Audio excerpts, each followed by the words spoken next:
friends, it's Emily here with the Mom Edit, and today I'm going to be showing you 5 of the sweaters that I'm most looking forward to wearing this fall. Full disclosure, we live on the Northern California coast.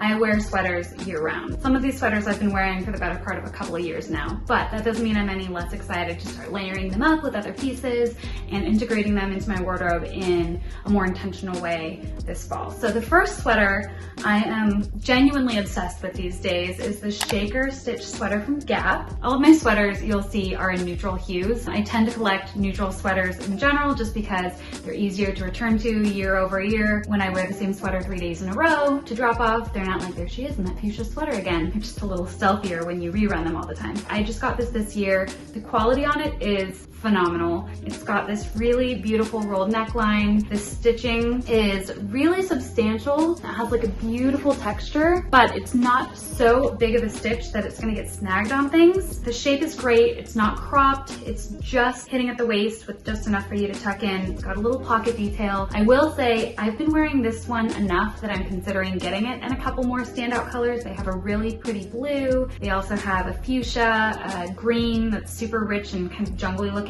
Worth stocking up on. It's been going off and on sale like crazy. Full price, I think it's under $60. It's easy to get it more in the $40 range when they're having one of their codes.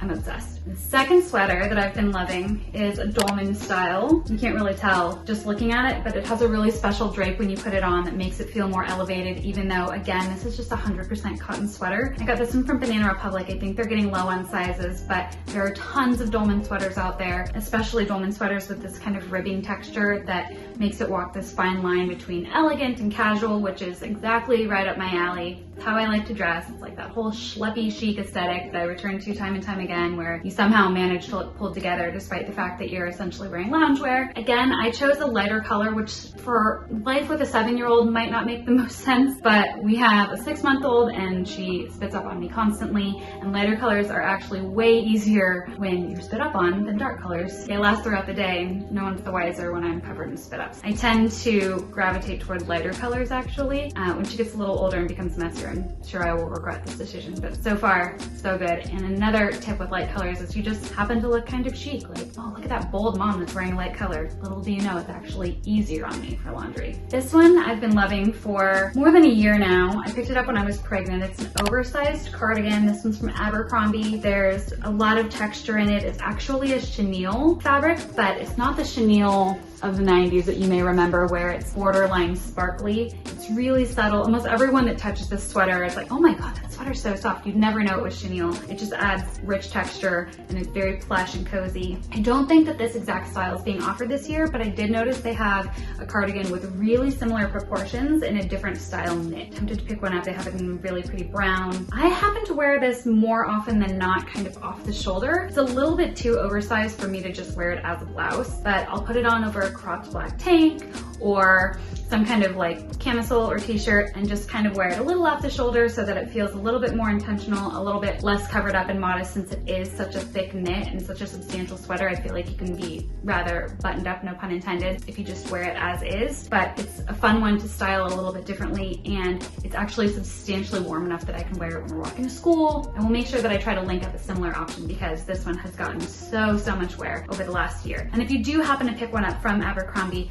note that their cardigan styles tend to run pretty large. This is actually an extra small, and I wore it when I was fully pregnant, so very intentionally oversized. A classic that my wardrobe would not be complete without is a cashmere hoodie. I love the idea of layering a hoodie under a denim jacket or leather jacket in the fall, and I'm kind of particular. My skin is pretty sensitive to itch, so I tend to gravitate toward cashmere if there's anything that's going to be up around my neck. You'll see the next sweater I'm going to talk about is a turtleneck, and it's the same thing. So I went with this one that's very soft. It's a recycled cashmere, I think, from Naadam. I just learned recently that I've been saying it wrong, and now I can't remember which way is the right way and which way is the wrong way. This guy, Naadam. Naadam. They have hoodies on their website all year round. I don't know if they still have this recycled cashmere one. I'm telling you this right now, wait and buy it on sale. They have the most phenomenal sales. I think they might have one going at the end of summer, maybe now even. And then they have really good sales right before and after the holidays typically, where you can get up to like 40, 50, 60 sometimes % off their cashmere. And it's a very substantial investment worthy cashmere that you can get for, you know, a great price. So wait and stock up when it's on sale. I'm not saying it's not worth the full price, but I would rather have 2 sweaters for the price of 1. So that's kind of the approach that I take. Then layer it over, you know, a tank top, put it under a jacket. I will wear this with leggings and sneakers, probably high tops. And then if I want to do something where it looks a little bit more fun and playful, I'll put it on with a jacket that has a collar or something like that. Have the hood out and it just looks a little bit more, I don't know, street chic. Okay, and last but not least, this is the plushest of the sweaters that I own. This is a black cashmere turtleneck. I long for days where I wake up and it's cold enough to put something like this on. It is absolutely so freaking cozy. And again, because it's cashmere, it doesn't irritate my neck. I love so many of the other turtleneck styles that are out there. I just happen to get like blotchy and splotchy. I've got sensitive skin when it comes to different types of wool. So I opt for something that's extremely soft and cozy. This one has been even through the wash a couple of times. I have followed Shayna's instructions for washing cashmere. We can link that up below too. Put it in a garment bag, in the washer, and then just regularly take a pill shaver to it. Same thing with my other cashmere sweaters, and they end up looking like new. I probably do it about once a season. But yeah, this one is the coziest. Again, from Naadam.